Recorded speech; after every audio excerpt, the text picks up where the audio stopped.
Everyone is talking about buyers moving to Nashville. They're coming from California, Chicago, and even Texas. But what are they looking for?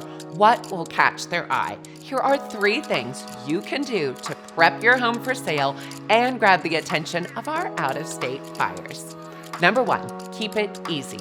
Cross-country moves are exhausting and terrifying. Make your home a simple choice by buttoning up any unfinished work.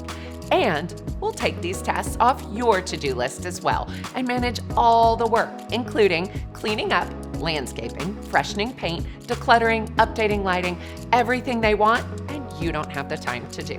Number 2, give them a tour. They're looking at your home from miles away. Let's make sure they understand how it flows and what specifically sets your home apart. Once we get your home photo ready, we'll engage professional videographers to showcase its features and flow. For truly one-of-a-kind listings, we do a full production, scripted feature on your home and showcase it digitally to your buyers across the country. Number 3, don't get greedy.